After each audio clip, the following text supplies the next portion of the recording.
Subscribe करें हमारे YouTube channel को और बेल आइकन को प्रेस करें हमारे लेटेस्ट वीडियोस को देखने के लिए।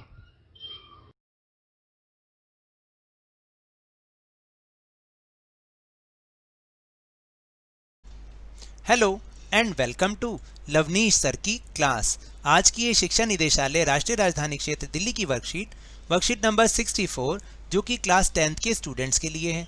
यह ली गई है सामाजिक विज्ञान के राजनीति विज्ञान विषय से, जिसमें हम समझ रहे हैं पाठ संघवाद को और उसकी हम पुनरावृत्ति कर रहे हैं। तो आपको याद है पिछली वर्कशीट में भी हमने 3 और 5 अंक वाले प्रश्नों की पुनरावृत्ति करी थी और उससे पिछली वर्कशीट में 1 अंक वाले प्रश्नों की। तो आज फिर इस वर्कशीट में हम एक बार फिर से 3 और 5 अंक वाले प्रश्नों की पुनरावृत्ति कर रहे हैं। देखिए, बोर्ड परीक्षा के को ध्यान में रखते हुए ये प्रश्न काफ़ी अहम है, काफ़ी इम्पॉर्टेंट है। तो आप अपने लेसन की जब तैयारी करें तो इन प्रश्नों को ज़रूर आप समझिएगा, याद कीजिएगा। तो चलिए शुरुआत करते हैं मेरे साथ और समझने की कोशिश करते हैं। तो पहला प्रश्न है कि भारतीय संविधान में शक्तियों का बंटवारा किस प्रकार किया गया है। देखिए, उत्तर बड़े जरूर हैं लेकिन अंकों के हिसाब से हैं। अगर कोई छोटे उत्तर लिखवाता है इसका मतलब वो गलत कर रहा है, क्योंकि जितने आपके नंबर हैं, मान लीजिए आपने छोटे एक एक लाइन वाले आंसर याद कर लिए और आपने पेपर में पूरा लिखा, फिर आप शिकायत करते हैं कि हमें पूरे नंबर क्यों नहीं मिल रहे। तो इसलिए आज के ये जो उत्तर हैं ये अंकों के हिसाब से हैं, इसलिए आप ये शिकायत मत कीजिए कि ये बड़े उत्तर हैं, क्योंकि अब हम 10वीं क्लास में पढ़ते हैं तो इसलिए हमें इस तरह से ही लिखना पड़ेगा। तो उत्तर क्या है? देखिए, भारतीय संविधान में शक्तियों को 2 स्तर की सरकारों के बीच बांटा गया है, जैसे केंद्र सरकार और राज्य सरकार के बीच। आपको पता है इसके लिए 3 सूचियां बनाई गई हैं, 3 लिस्ट होती हैं जिसमें शक्तियों का बंटवारा किया गया है। पहली होती है संघ सूची, याद रखिएगा, 3 नंबर का बहुत इंपॉर्टेंट क्वेश्चन है। संघ सूची जिसमें प्रतिरक्षा, विदेश, बैंकिंग, संचार और मुद्रा आदि राष्ट्रीय महत्व के विषय आते हैं जिन पर केंद्र सरकार को कानून बनाने का अधिकार होता है। फिर दूसरी है राज्य सूची जिसमें पुलिस, व्यापार, वाणिज्य, कृषि और सिंचाई जैसे प्रांतीय यानी राज्य सरकार के महत्व के विषय आते हैं जिन पर राज्य सरकार को ही कानून बनाने का अधिकार है। फिर इनके अलावा एक और सूची होती है जिसे हम समवर्ती सूची कहते हैं, जिसमें शिक्षा, वन, मजदूर संघ, विवाह, गोद लेना आदि विषय आते हैं जिस पर दोनों ही स्तर की सरकार को कानून बनाने का अधिकार होता है, परंतु विवाद की स्थिति में केंद्र सरकार का कानून ही मान्य होता है। तो अब आप समझे कि शक्तियों का बंटवारा कैसे होता है। फिर दूसरा प्रश्न है कि स्थानीय सरकार के महत्व का वर्णन कीजिए, यानी स्थानीय स्तर की सरकार क्यों जरूरी है। तो देखिए, कई सारे कारणों से जरूरी है, जैसे अनेक समस्याओं का निपटारा स्थानीय स्तर पर ही हो जाता है। इससे लोगों को इस बात की जानकारी होती है कि पैसा कहाँ और कैसे खर्च करना है, क्योंकि वो उसी क्षेत्र के ही निवासी होते हैं जो नेता बनते हैं। स्थानीय स्तर पर लोगों को फैसलों में सीधे भागीदार बनाना भी संभव हो जाता है। सत्ता में अधिक से अधिक लोगों को भागीदार बनाना भी संभव हो जाता है।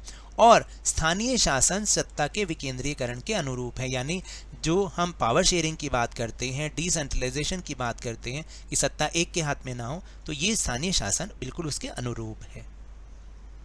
फिर है तीसरा प्रश्न, संघवाद से आप क्या समझते हैं, उदाहरण सहित स्पष्ट कीजिए।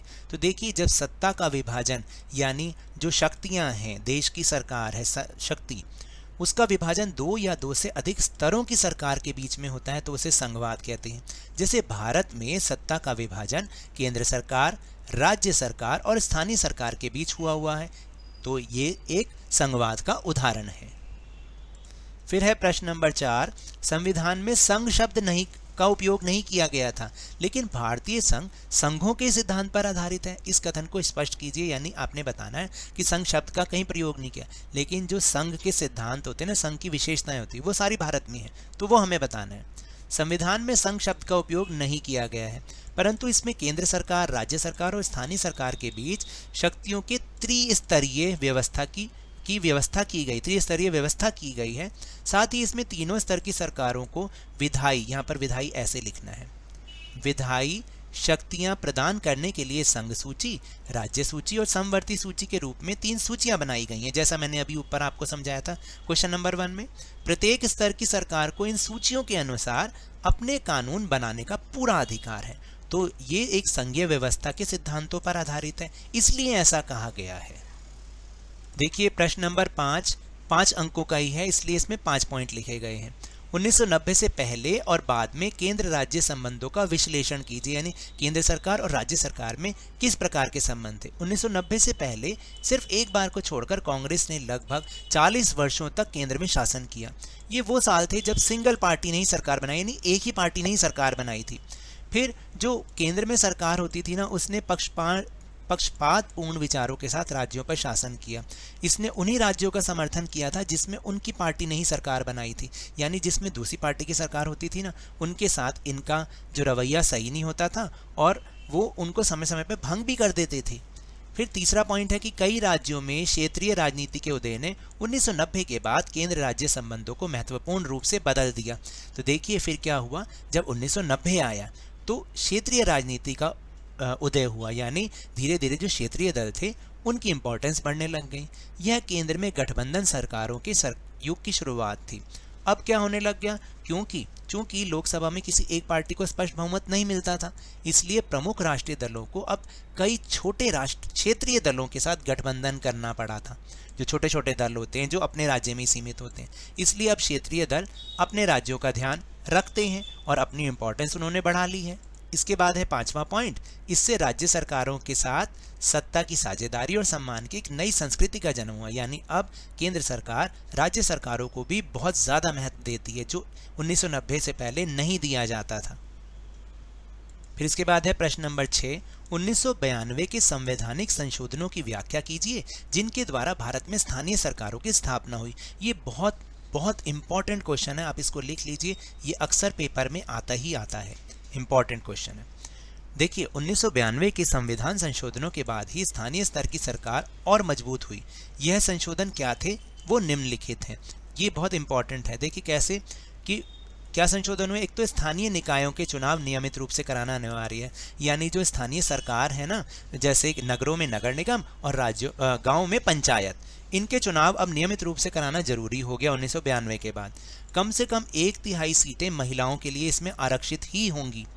हर राज्य में पंचायत और नगर पालिका चुनाव कराने के लिए राज्य चुनाव आयोग नामक स्वतंत्र संस्था का गठन किया गया। और चौथा पॉइंट है कि राज्य सरकारों को अपने राजस्व और अधिकारों का कुछ हिस्सा स्थानीय निकायों को, स्थानीय सरकारों को देना ही होगा। यानी ये 4 संशोधन थे जिसके कारण ये जो स्थानीय सरकार है उनकी स्थापना हुई और वो मजबूत बनी।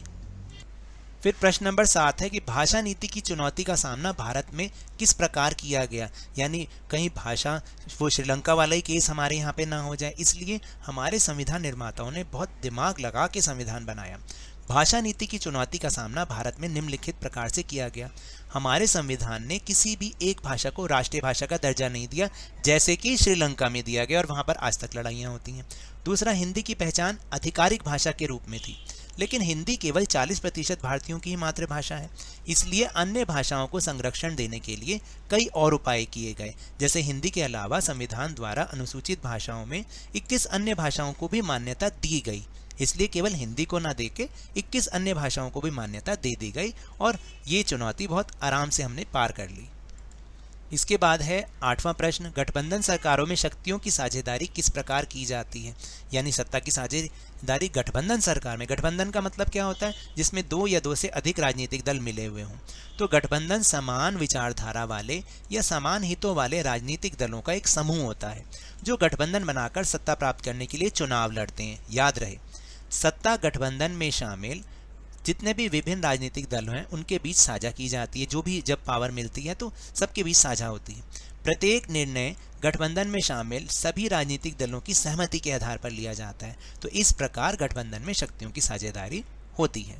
फिर इसके बाद है प्रश्न नंबर 9, पंचायती राज प्रणाली की किसी भी 2 उपलब्धियों और किसी भी 2 चुनौतियों के बारे में बताइए, यानी पंचायती राज की क्या सफलताएं हैं। तो देखिए इसकी क्या उपलब्धियां हैं कि एक तो स्थानीय सरकारों की शुरुआत ने भारत में लोकतंत्र की जड़ों को और गहरा करने में मदद की है।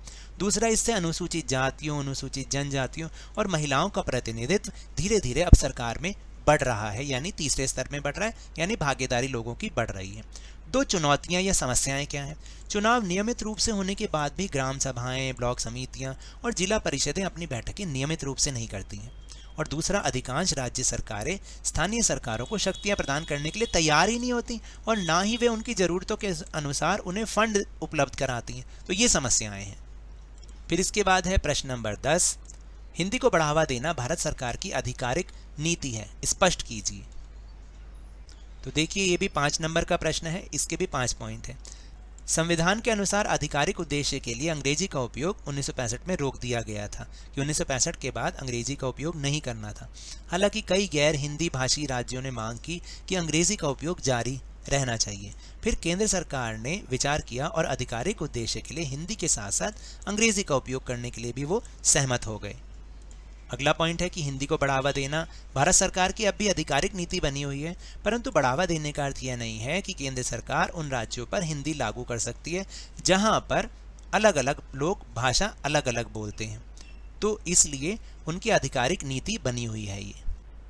इसके बाद स्रोत आधारित प्रश्न, जो कि 4 अंकों का मैंने बताया था। अब ये आपके बोर्ड के एग्जाम में इस तरीके का प्रश्न आपको मिलेगा ही मिलेगा। इसमें क्या करना है, अनुच्छेद को पढ़कर निम्नलिखित प्रश्नों का उत्तर दीजिए। तो बहुत ही आसान होता है, बस आपको 2 या 3 बार इसको पढ़ना होगा। संघीय शासन व्यवस्था में सर्वोच्च सत्ता केंद्रीय प्राधिकार और उसकी विभिन्न अनुषांगिक इकाइयों के बीच बढ़ जाती है। यानी संघीय शासन में क्या होता है कि सत्ता जो होती है केंद्रीय सरकार और उसकी विभिन्न इकाइयों के बीच में, यानी राज्य सरकार और स्थानीय सरकार के बीच में बढ़ जाती है। आमतौर पर संघीय व्यवस्था में 2 स्तर पर सरकारें होती हैं। एक सरकार पूरे देश के लिए होती है जिसके जिम्मे राष्ट्रीय महत्व के विषय होते हैं। फिर राज्य या प्रांतों की स्तर की सरकारें होती हैं जिनके जो शासन के दैनंदिन कामकाज को देखती हैं। सत्ता की इन दोनों स्तर की सरकारें अपने अपने स्तर पर स्वतंत्र होकर अपना काम करती हैं। इस अर्थ में संघीय शासन व्यवस्था एकात्मक शासन व्यवस्था से ठीक उलट है। देखिए, हमारी तो वो संघीय शासन व्यवस्था है क्योंकि हमारे यहाँ केंद्र सरकार, राज्य सरकार और स्थानीय सरकार है। एकात्मक शासन व्यवस्था ठीक इसके उल्टी होती है। एकात्मक व्यवस्था में शासन का एक ही स्तर होता है और बाकी इकाइयाँ उसके अधीन होकर काम करती हैं।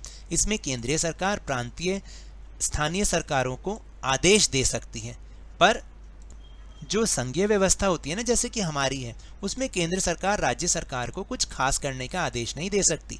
राज्य सरकारों के पास अपनी शक्तियां होती हैं और इसके लिए वह केंद्र सरकार को जवाबदेह नहीं होती। ये दोनों ही सरकारें अपने अपने स्तर पर लोगों के लिए जवाबदेह होती हैं। तो चलिए अब इसके प्रश्नोत्तर करते हैं।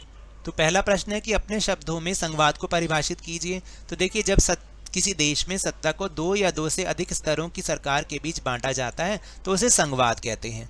फिर बी पार्ट है, सरकार के एकात्मक रूप से आप क्या समझते हैं। एकात्मक शासन व्यवस्था में शासन का एक ही स्तर होता है और बाकी इकाइयां उसके अधीन होकर कार्य करती हैं। फिर तीसरा प्रश्न है कि भारत संघीय सरकार का कौन सा रूप है। तो भारत संघीय सरकार का साथ लेकर संघ बनाने वाला रूप है। देखिए, 2 रूप होते हैं, साथ आकर संघ बनाना और साथ लेकर संघ बनाना। तो भारत दूसरे रूप वाली संघीय सरकार का एक रूप है।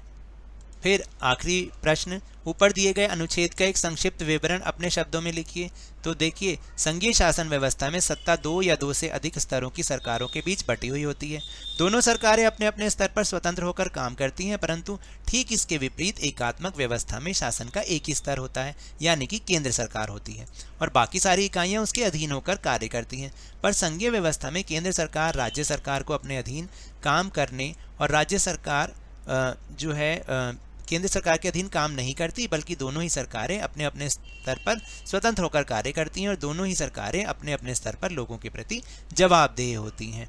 तो ये तो थी आज की वर्कशीट। अगर मेरे इस तरह समझाने से आपको थोड़ा सा भी समझ में आया हो तो इस चैनल को ज़्यादा से ज़्यादा सब्सक्राइब कीजिए, लाइक कीजिए और बहुत ज़्यादा शेयर भी कीजिए। और हाँ, मेरे साथ इसी तरह वर्कशीट को समझते रहिए, लेकिन ध्यान और मन लगाकर पूरी मेहनत और लगन के साथ पढ़ते रहिए। और अगर आपको कोरोना वायरस से बचना है तो मास्क जरूर लगा के रखिए, क्योंकि जब तक दवाई नहीं तब तक कोई ढिलाई नहीं। धन्यवाद।